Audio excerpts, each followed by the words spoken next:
Tiago 5, verso 12 a 20. Acompanhe comigo a leitura. Diz assim: acima de tudo, porém, meus irmãos, não jureis nem pelo céu, nem pela terra, nem por qualquer outro voto. Antes, seja o vosso sim, sim, e o vosso não, não, para não cairdes em juízo. Está alguém entre vós sofrendo? Faça oração. Está alguém alegre? Cante louvores. Está alguém entre vós doente? Chame os presbíteros da igreja e estes façam oração sobre ele, ungindo-o com óleo em nome do Senhor. E a oração da fé salvará o enfermo, e o Senhor o levantará. E se houver cometido pecados, ser-lhe-ão perdoados. Confessai, pois, os vossos pecados uns aos outros e orai uns pelos outros para serdes curados. Muito pode, por sua eficácia, a súplica do justo. Elias era homem semelhante a nós, sujeito aos mesmos sentimentos, e orou com instância, para que não chovesse sobre a terra, e por 3 anos e 6 meses não choveu.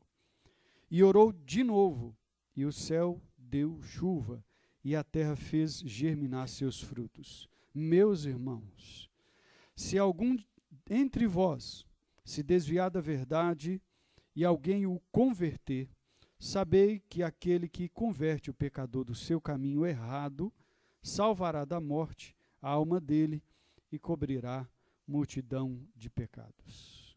Vamos orar. Querido Deus e Pai, obrigado por essa noite e nos reunirmos como igreja do Senhor aqui. Obrigado pela chuva, Senhor, que nós tanto esperamos, tanto desejamos, e nós queremos pedir ao Senhor mais. Que o Senhor venha derramar sobre esta terra as águas do Senhor, as águas de muita chuva. Também pedimos ao Senhor que o Senhor venha avivar as nossas almas, nossos corações, derramando sobre o coração de cada servo do Senhor aquele amor e aquela paixão pela vida na presença do Senhor e pela obra do Senhor. Pai amado, eu peço ao Senhor especialmente agora pelo irmão Camilo, que não pôde estar aqui trazendo a palavra, que o Senhor possa sustentá-lo em nome de Jesus, curando ali seu olho, seu problema nas vistas, que o Senhor possa abençoar em nome de Jesus. Assim nos abençoe nesta noite, é o que nós te pedimos. Amém e amém. Amém? Uma comunidade terapêutica é o nosso tema nessa noite. Você certamente provavelmente já foi numa igreja e viu, ou já esteve numa igreja que funciona. Funciona, que eu quero dizer, em que vários ministérios estão ativos.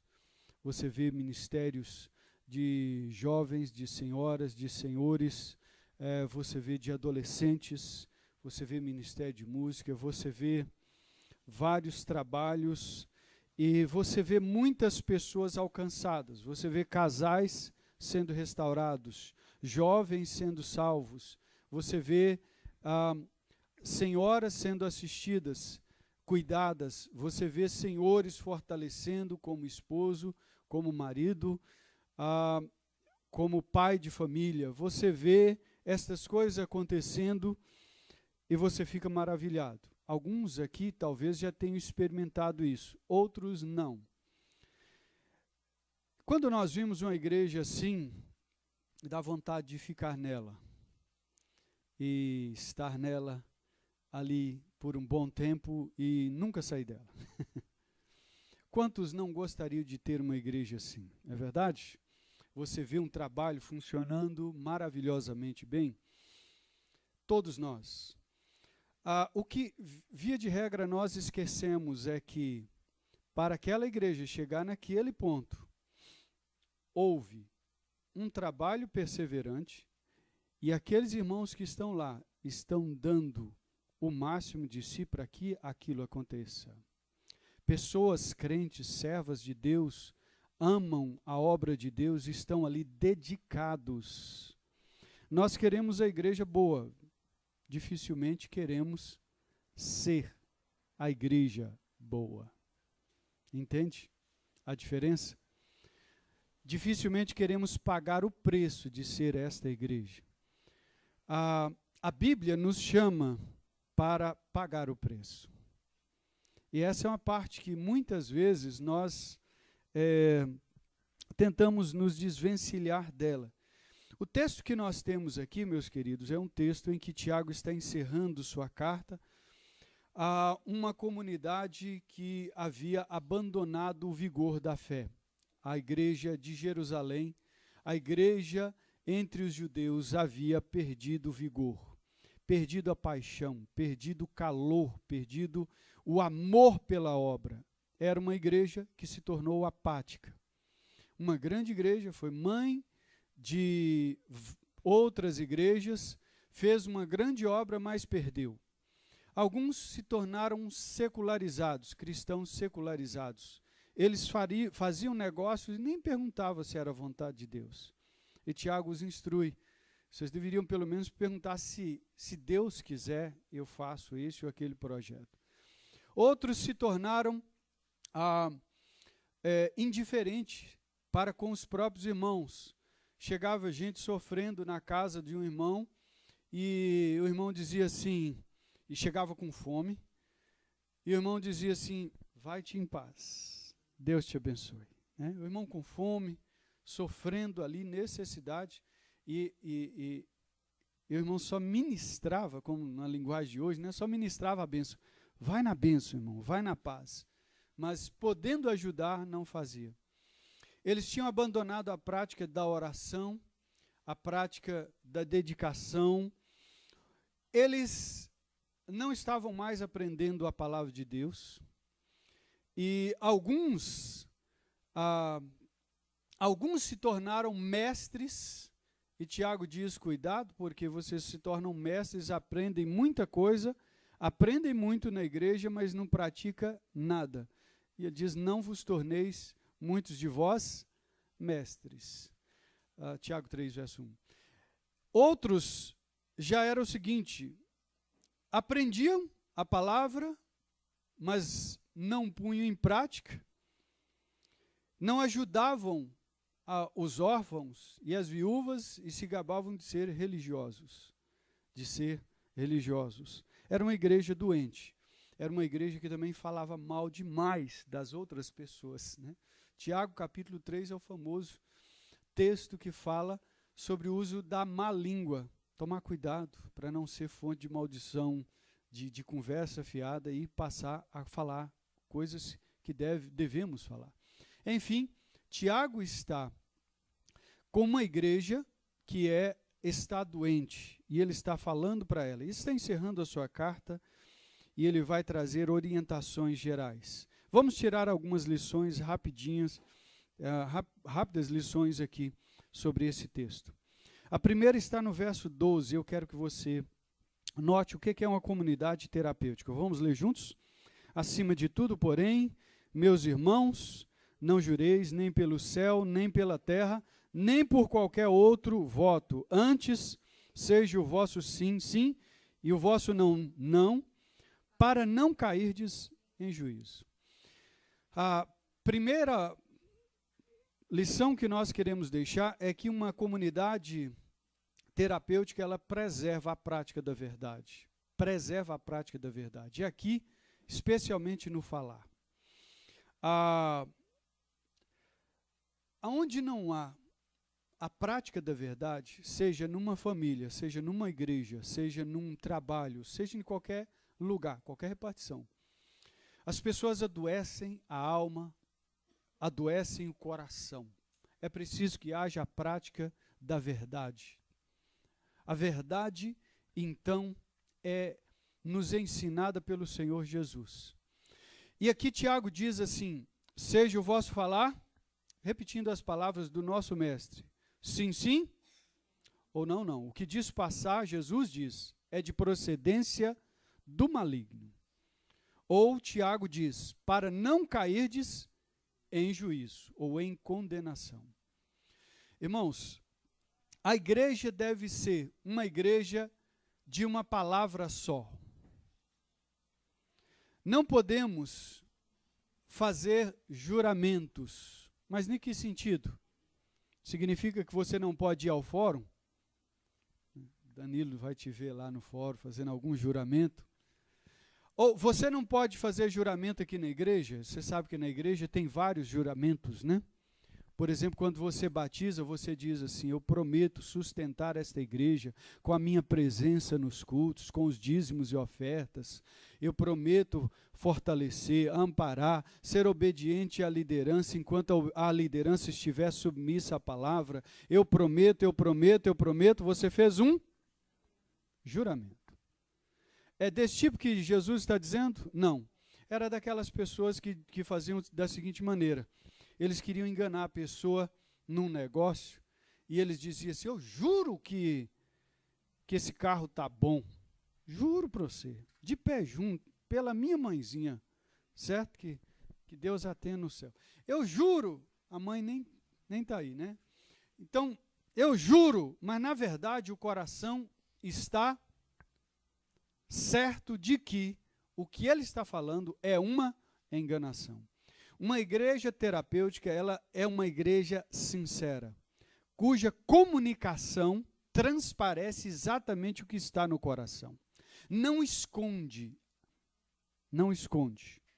Nós somos exatamente, falamos exatamente aquilo que é a verdade do nosso coração. Nós não tentamos enganar o irmão, maquiar alguma coisa, não tentamos de forma alguma empurrar o irmão por algum tipo de enganação, ludibriar. Pelo contrário, nós preservamos a verdade no falar.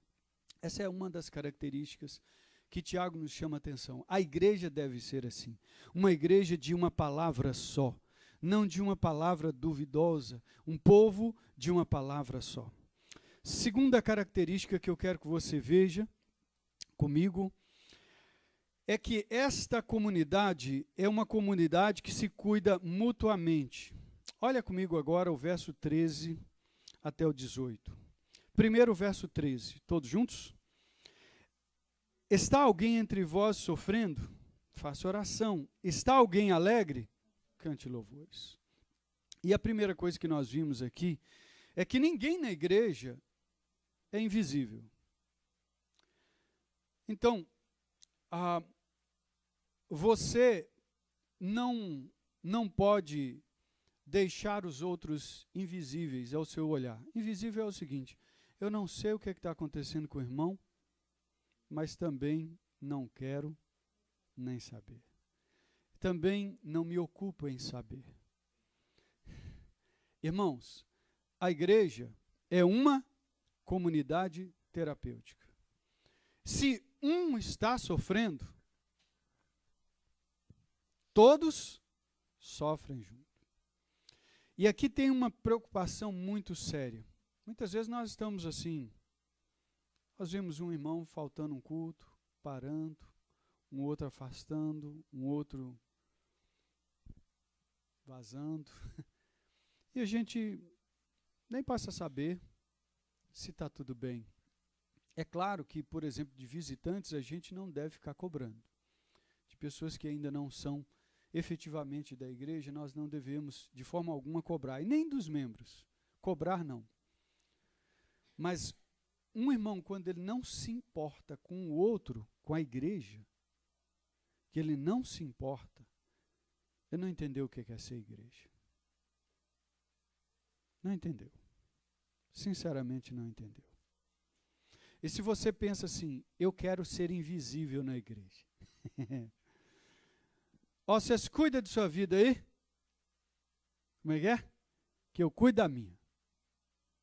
Tá? Já sou grandinho o suficiente para cuidar da minha. Não.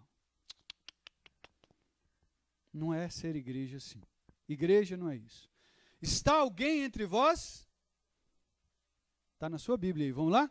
Está alguém entre vós sofrendo o quê? Faça oração. E ele vai falar muito de oração, porque ele encerra a carta com oração, porque a igreja não estava orando. Faça a oração. A primeira coisa que ele aborda aí é sofrimento. O sofrimento. Será que o irmão está sofrendo? Eu pergunto para você aqui uma coisa, eu quero já aplicar. ou eu quero já chamar você a atenção nessa questão. Você tem se preocupado durante a semana com os irmãos, com os outros? Você tem orado pelos irmãos? Quantas vezes, semana passada, você orou pela irmã Áurea? Você sabe que a irmã Disse está lutando com um marido com câncer numa das situações mais graves. Quantas vezes a semana passada você orou por ele, por ela? Você pensou neles? Entenderam o que é comunidade terapêutica? Se nós não estamos orando pelos que sofrem, nós perdemos o amor. Nós estamos vivendo como um incrédulo, que não se importa um com o outro, nesse mundo egoísta. É verdade, não é? É ou não é? Não, isso aí quem se importa é o missionário. Ele que tem que se importar. Está escrito aí, assim?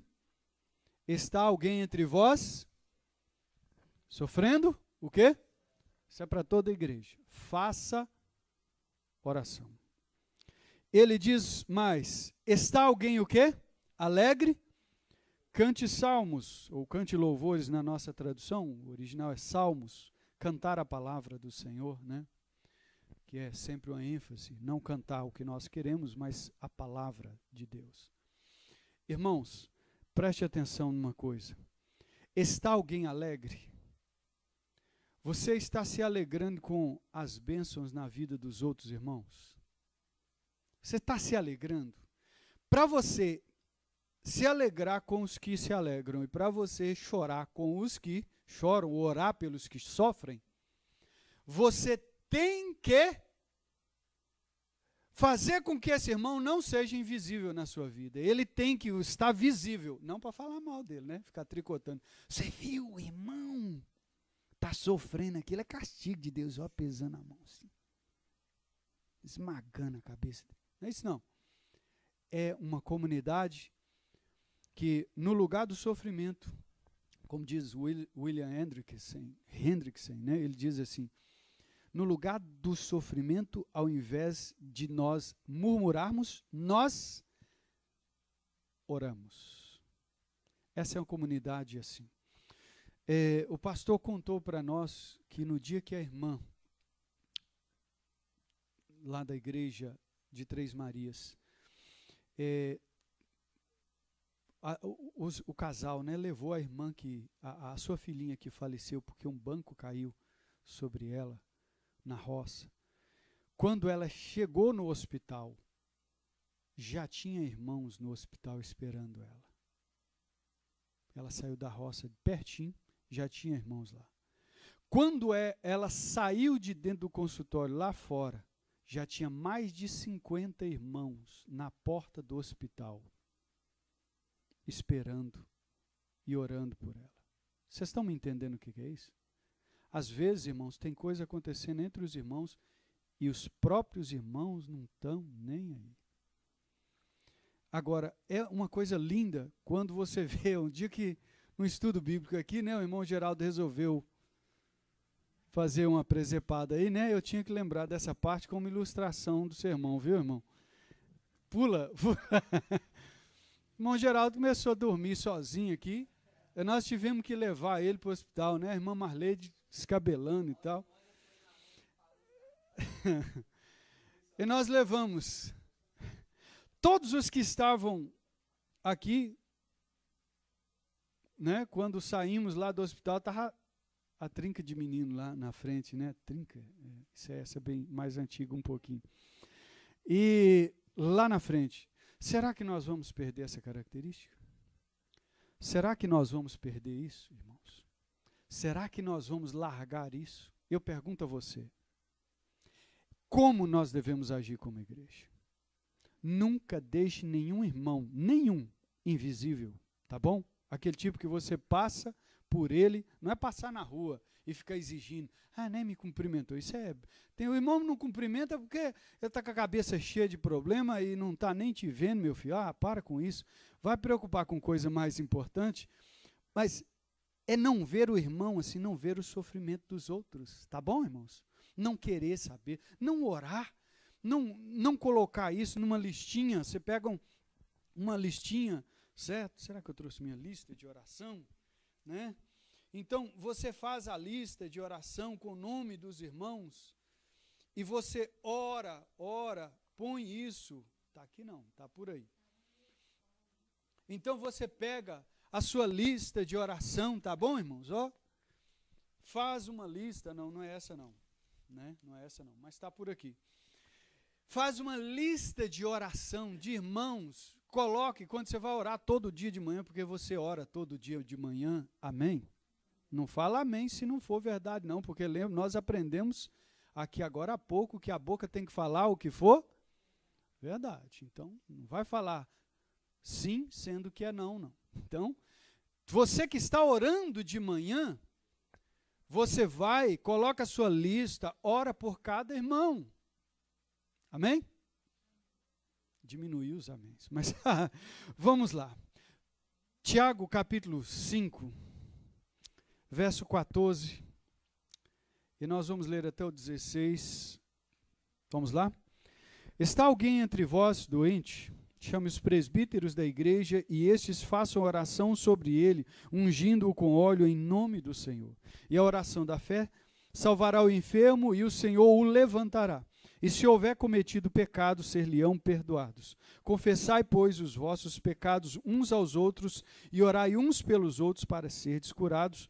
Muito pode, por sua eficácia, a súplica do justo. Irmãos, esta comunidade terapêutica é uma comunidade que trabalha pela cura através da oração e do perdão. Através da oração e do perdão, ou da confissão que gera perdão. E aqui nesse texto, esse texto é usado para basear algumas doutrinas, duas delas bastante conhecidas e também muito erradas. A primeira delas é a da extrema unção da Igreja Católica, que interpreta o verso 14 da seguinte maneira: eles dizem, nós vamos, então, a pessoa está doente já para a morte, então você vai lá, os líderes da igreja vai lá e unge ele, já preparando o camarada para partir, certo? É extrema unção. É, inclusive, um dos sacramentos da Igreja Católica. Primeiro, não é sacramento porque a Bíblia só deixa 2 sacramentos como ceia e batismo. Segundo, porque esta oração, como observa bem Calvino, não é para a morte, é para a vida, para restaurar. Ou como disse o próprio Calvino, Deus pode dar o dom e dá o dom de cura para os presbíteros, para que estes, orando pela pessoa, pelo dom de cura, sejam restaurados. Restaurados. Agora, em contrapartida, nós temos as igrejas evangélicas odiernas de agora, que ensinam, que tem a seguinte prática com base nesse texto: vem ao culto, então faz aquela filinha depois do culto, e o pastor ungidaço vai orar pela pessoa enferma, e ungindo com óleo, e a pessoa então sai curada, né? Ou deveria sair curada.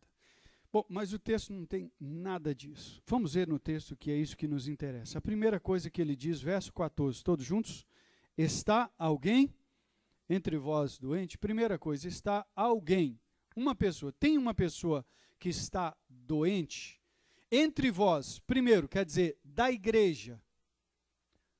Entre vós, ou do grupo, ou do povo, ou da igreja. Da igreja. Tem algum irmão que está doente? E a palavra doente, anestemi, aí é uma palavra que significa prostrado. Não doente para a morte, mas também não é uma pessoa que consegue vir na igreja, é uma pessoa que tem que ficar em casa porque não tem condição de vir à igreja. essa pessoa está prostrada na sua casa, ou no hospital, ou num lugar, ela não consegue ir ao culto. Estão me entendendo? Tem gente assim. Qual a orientação de Tiago? Vamos ler? Verso 14, continuando. Chame os presbíteros da igreja. Primeiro, quem é que vai chamar? É o próprio doente. Tem alguém aí doente que está prostrado? Esta pessoa chama os presbíteros. Não é assim. Os presbíteros chamem as pessoas para vir na igreja para eles orarem. Notaram a diferença? A pessoa doente pede para a liderança ir lá na casa, no lugar onde ele está prostrado. Pede para ir lá. Isso é porque também tem muito crente que é assim, quando ele se prostra, quando tem alguma dificuldade, ele fica assim, será que vem alguém aqui? Eu vou até esperar. Vamos ver até que ponto vai essa igreja, né? Eu dei o meu suor, minhas lágrimas nessa igreja, agora eu estou aqui. Será que eles vão fazer alguma coisa? Isso é carnalidade. Como diz o pastor Eugênio, né?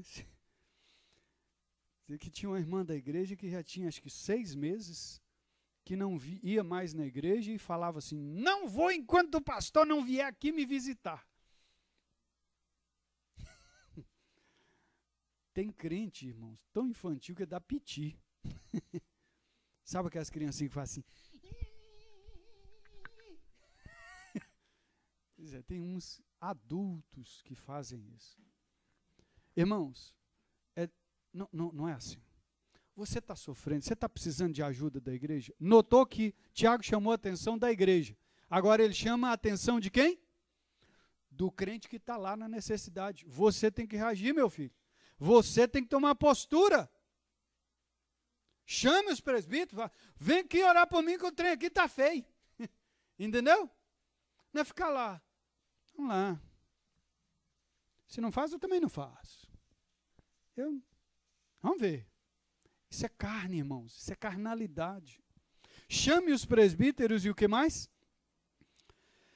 E esses façam oração sobre...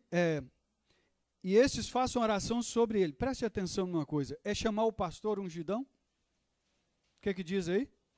Chamar os presbíteros. Chama a liderança da igreja. Não é chamar o tal. É chame os presbíteros. Há uma outra questão. E estes façam oração sobre ele, ungindo-o com óleo. Está aí a expressão mais complicada. Ungindo-o com óleo em nome do Senhor. Esse é o único lugar na Bíblia onde cita a unção com óleo para enfermos, ou para essa situação. No Antigo Testamento se ungia para consagração de reis, profetas, instalação de profetas, para consagração para instituição de juízes, enfim, somente oficiais. Na igreja primitiva, o que antes no Antigo Testamento era unção com óleo, passou a ser o quê? Imposição de mãos. Tudo na igreja vai instituir presbíteros, diáconos, derrama óleo, faz que nem faz alguns aí da televisão que derrama um balde de óleo, um galão de óleo, né, para ser mais ungido do que o outro que só passou um olhinho assim. Não. Hoje, no Novo Testamento, o que se faz é a imposição de mãos. Só aqui que se usa isso, só na igreja de Jerusalém, que ainda mantinha o costume judaico. A unção com óleo aqui, então, só pode ser entendida como simbólica. Nada mais que isso. Um símbolo do Espírito Santo, que a igreja mantinha e que hoje não há nenhuma obrigatoriedade em fazê-la. Porque o óleo não confere poder. As pessoas querem coisas mágicas, irmãos. Você quer ver o povo gostar? Né? É fazer que nem aquele grande general lá, né? Naamã. 1 Reis 5, 2 Reis, né? Capítulo 5. Naamã, quando chegou para receber a oração de Eliseu, o que Naamã fez? Naamã chegou na porta, falou, ó, estou aqui e tal, doente e tal, fala para ele. Eliseu nem saiu. Mandou o secretário falar com ele assim, você vai lá e banha naquele rio Jordão, 7 vezes, e na 7ª, tá beleza. Aí ele pegou, lá fora, fez um comentário assim, eu pensei que ele viria aqui, envolveria a mão, sim, em mim, assim, e passaria assim, porque pessoas místicas querem ser tocadas, que o ungido chegue e faça assim, vai sarar, entendeu? E quanto mais óleo, quanto mais coisas, quanto mais gestos e quanto mais coisa fizer, mais é poder. Vocês estão me entendendo? Eliseu não, só falou assim, não, vai lá e... Nem saiu o homem, para ele se humilhar num rio barrento, que era o rio Jordão. E ele depois reclamou, tem tanto rio bom para mergulhar lá na minha terra e me manda para essa poça aqui. Era para humilhar Naamã, sabe? Essas coisas de querer, assim, aquele mover assim de aparência, é orgulho. Mas não é errado os presbíteros chegarem, mesmo que sendo costume judaico, chegar numa casa e o quê? Com óleo, ungir e clamar a Deus pela cura do irmão que está enfermo. Agora, esta enfermidade, sugere-se aqui no texto, verso 15 e 16, que esta enfermidade é diferente, não é qualquer enfermidade. Está doente, vai para o médico, não é assim? Mas essa aqui não, essa é diferente. Verso 15 diz assim, agora nós vamos ver os benefícios da oração e entender o porquê dessa enfermidade. 15. E a oração da fé salvará o enfermo. Primeiro, a oração, o que faz a diferença é a fé. Não é o óleo, é a fé. Esta oração da fé, ou daquele que tem esta fé como o dom da cura, salvará o enfermo e o Senhor o quê? O levantará. Ué, mas salvará o enfermo e o levantará? Então quer dizer que há salvação e há restauração. Lutero não acreditava muito no dom de cura. Ele tinha dúvidas quanto ao dom de cura. Até que um dia um amigo dele adoeceu. E ele então prostrou e fez uma oração. Senhor, não leve agora. Não leve agora. Ele ainda é muito útil para nós no teu reino, na tua obra. Essa foi a oração. Ele escreveu a oração.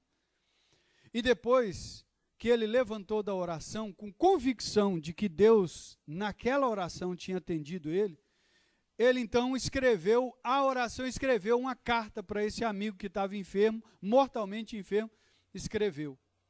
Quando esse amigo recebeu a carta e leu, naquele mesmo dia ele levantou, foi curado.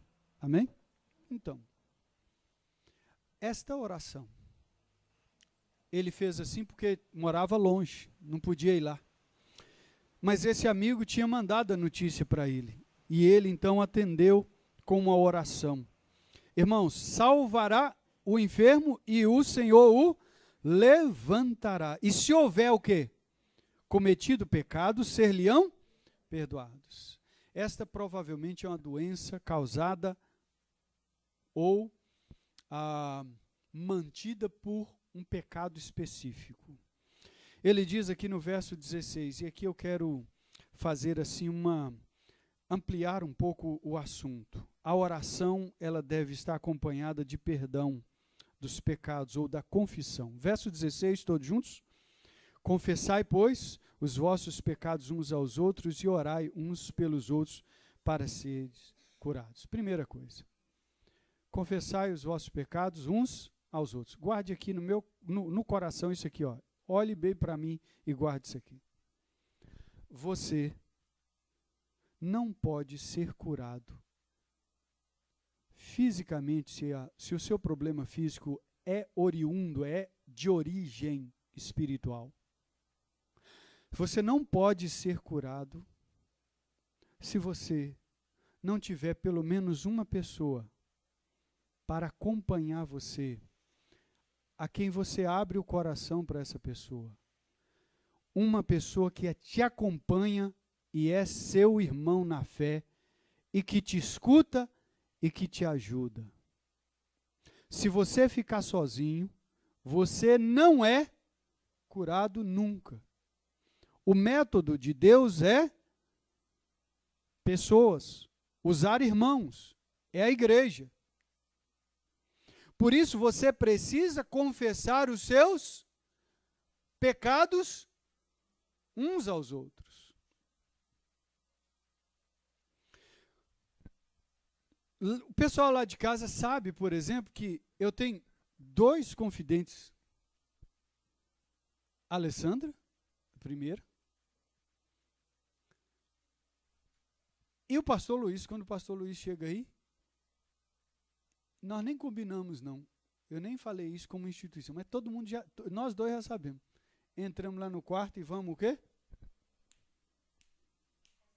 Pastor, o negócio é o seguinte, ó, já pensei isso e isso, a coisa está nessa situação, e ele fala também das dificuldades dele para mim, eu falo para ele, vocês estão me entendendo? Está todo mundo entendendo?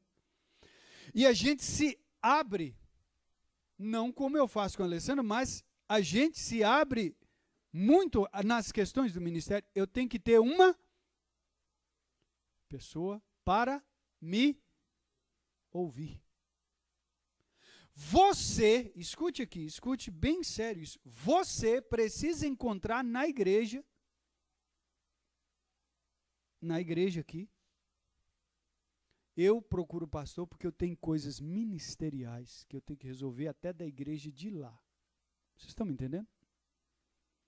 Mas você precisa encontrar um irmão aqui do nosso convívio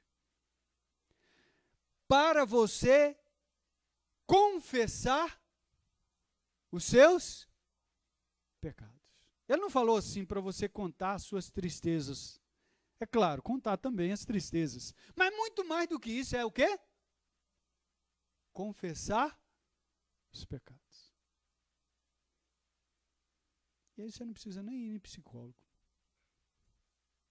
Porque você já tem um aqui.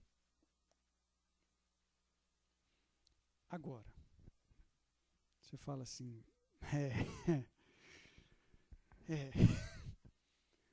me abrir para outra pessoa? Quem? Quem? É verdade ou não é? Vai que você pega a sua farinha, a sua farofa, certo? E vai jogar para a pessoa, mas a pessoa é tipo um ventilador. Você jogou e daqui uns dias WhatsApp, Facebook, está todo mundo sabendo.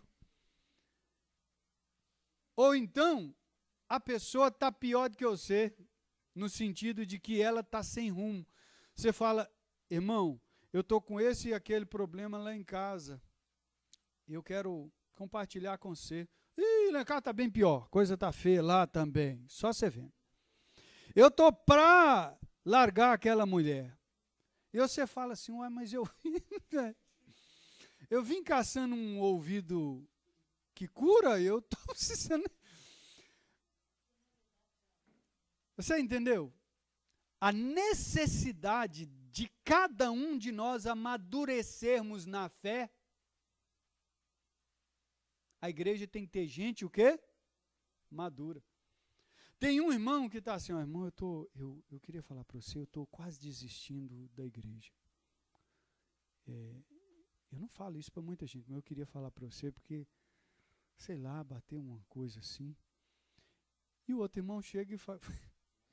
Outro irmão fala assim, pois você acredita que eu já pensei também a mesma coisa?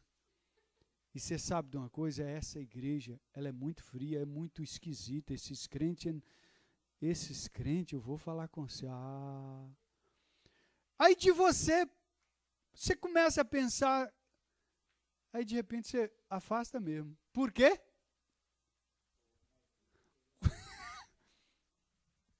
Eu pergunto para você, confessar os pecados para quem? Para pessoas maduras. E ele diz o que mais? Depois de confessar, faz o que, irmãos? E orai uns pelos outros para ser curado. Aí vai orar, né, irmão? Não é jogar o trem no ventilador, não. Vai o quê? Orar uns pelos outros. Se você não souber dar nenhum conselho, não dê. Aliás, as pessoas não estão necessariamente querendo sua opinião. Pelo amor de Deus, não dê opinião.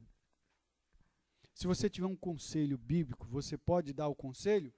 Você dá o conselho. Você não pode, sabe o que você faz? Ora. Você só ora. Só ora. Beleza? Amém? Então vamos lá. Aí você diz assim, não, mas eu sou muito fraco, minha oração não é ungidona como aquela outra, a minha oração... Para com isso, irmão. Pelo amor de Deus, para com esse negócio. Viu? Você pode não ter o dom da cura, você pode não ter dom da fé, que é diferente de ter fé, mas você tem fé, não tem? Você pode não ter o dom da fé, mas tem fé, não tem? Amém? Você tem que crer em Jesus? A oração, ela é efetiva por causa de Cristo. E Tiago então vai dizer para nós que muito pode possuir eficácia a súplica do justo. Ele vai nos motivar a orar. Verso 17 e 18. Elias era homem o quê? Semelhante a nós, sujeito aos mesmos. Você já pensou em desistir? Elias também pensou, meu filho. Eixe, lê o capítulo 17, 2 Reis. Ele pensou. Você já pensou que você era o único que servia a Deus e parece que todo mundo tinha desistido de Deus e você é o bam? E depois Deus tem que puxar seu tapete? Sim ou não? Pois Elias pensou isso. Então, todo tipo de pecado que você tem, Elias teve um semelhante ao seu. Você crê que Deus pode ouvir a oração de um pecador que se arrependeu e agora se tornou justo pela fé em Cristo? Crê ou não? Está devagar. Sim ou não, irmãos? Então, ore. Ore com instância, com perseverança. Agora, um detalhe é que Elias não mudou o coração de Deus. Na verdade, Elias orou com base numa promessa. Então, ore segundo a palavra e você vai estar amparado pela verdade. Amém? Por fim, verso 19, todos juntos? Verso 19, uma comunidade terapêutica é uma comunidade restauradora. Verso 19 e 20, juntos comigo. Meus irmãos, se algum entre vós se desviar da verdade e alguém o converter, sabei que aquele que converte o pecador do seu caminho errado, salvará da morte a alma dele e cobrirá multidão de pecados. Não precisamos nos desgastar muito aqui, nesse que é um dos mais complicados textos, mas Tiago já disse, no início da sua carta, que a salvação vem pela regeneração que Deus dá. Ele diz para nós, no capítulo 1, verso 17 e 18, leia aí comigo. Toda boa dádiva e todo dom perfeito são lá do alto, descendo do Pai das luzes, em quem não pode existir variação ou sombra de mudança. 18. Pois, segundo o seu querer, não segundo o querer do homem, mas o querer dele mesmo, ele nos gerou pela palavra da verdade. Então, as pessoas salvas são geradas por Deus pela palavra. Não é o homem que se converte sozinho. É Deus que converte o ser humano pela palavra. Gera nele uma nova vida. Para que fôssemos como que primícias das suas criaturas. Então, Tiago não está dizendo que é a gente que converte as pessoas. Quando ele diz aqui para você assim, se alguém converter um pecador do seu caminho errado, ele não está dizendo que você tem o poder de converter os outros. Na verdade, você não tinha o poder de converter nem você mesmo, viu? Se não fosse o Espírito Santo, você estava perdido até hoje. E ia direitinho para o inferno. Mas foi ele que entrou na sua história e mudou. Não você. Não você. Quando você decidiu, ele já tinha decidido, ó. Quando você fez, ele já tinha feito, ó, há muito tempo. Irmãos, agora, em que sentido que ele está dizendo aqui? Muitas vezes, eu quero que você tire 2 lições nesse verso 19 e 20. Primeira delas, pessoas na igreja podem desviar da fé. Isso é tão óbvio, né? Quantas pessoas que começam na vida cristã e começam a abandonar? Você já notou? É claro que elas não nasceram de novo, ou se nasceram, estão vivendo um momento de frieza espiritual. Quantos começam a abandonar? É só o mundo falar mais alto e elas o quê? Racha fora. É só a pressão aumentar e elas abandonam.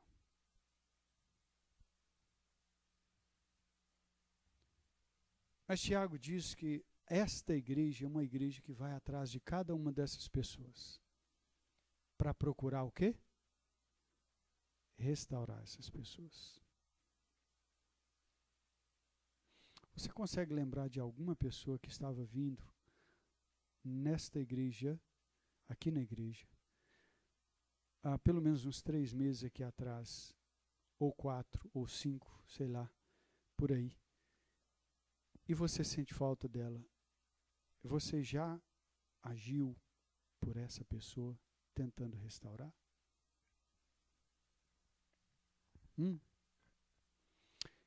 Nós devemos ser uma comunidade que procura o quê? Restauração. Restauração. Eu quero fazer algumas aplicações rápidas aqui.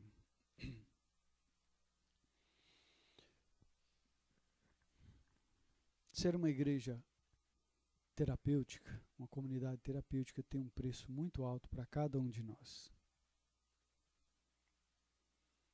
Esse preço é para todos nós. Geralmente, a gente não quer pagar um preço.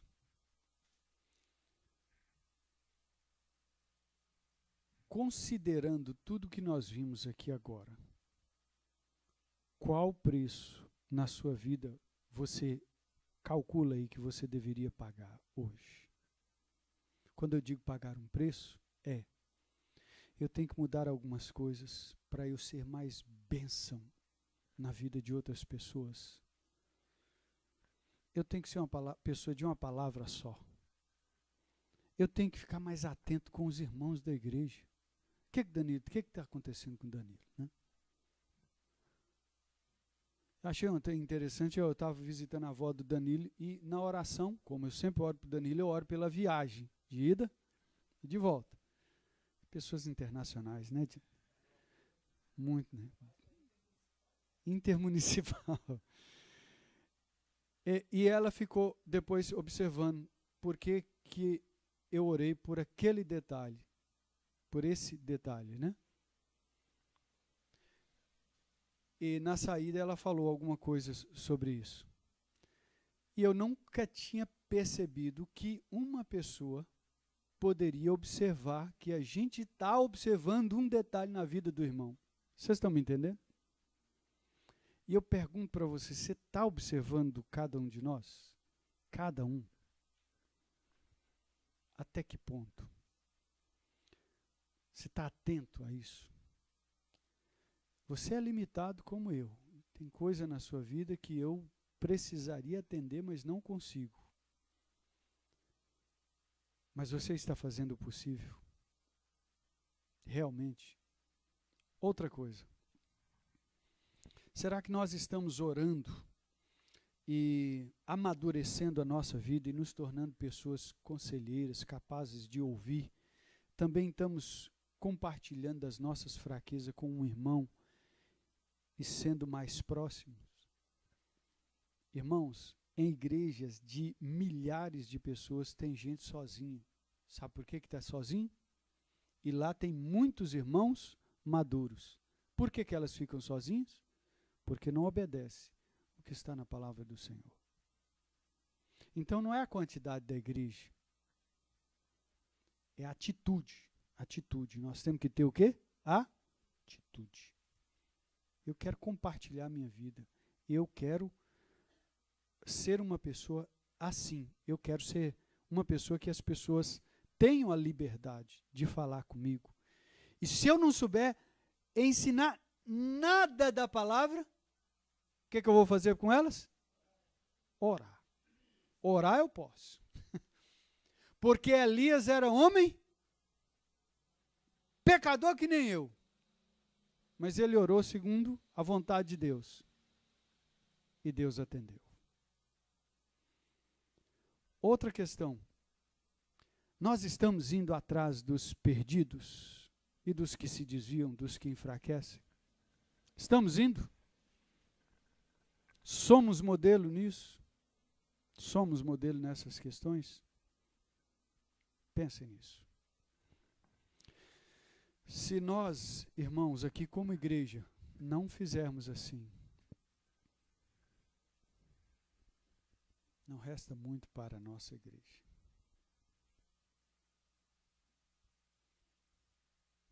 Mas se nós tomarmos essa atitude, não importa a quantidade que sejamos agora, se cada um que está aqui agora, nesta noite, agora, se cada um de nós tomarmos essa atitude, amém? Entenderam? Tudo muda. Tudo muda. Vamos orar. Obrigado, Senhor Jesus, pelo teu servo Tiago que deixou estas palavras registradas. Senhor, nós precisamos ser uma comunidade terapêutica. Nós mesmos precisamos ser tratados e cuidar de outras pessoas. Retira de nós a religiosidade e põe um coração voluntário, disponível, pronto para atender o teu chamado. Toca no coração de cada um dos irmãos. Espírito Santo, agora, toca no coração de cada um de nós. Dispõe o nosso coração para fazer a tua vontade, aquilo que a tua palavra nos ordena, aquilo que a tua palavra nos chama para viver. Em nome de Jesus. Amém. Amém?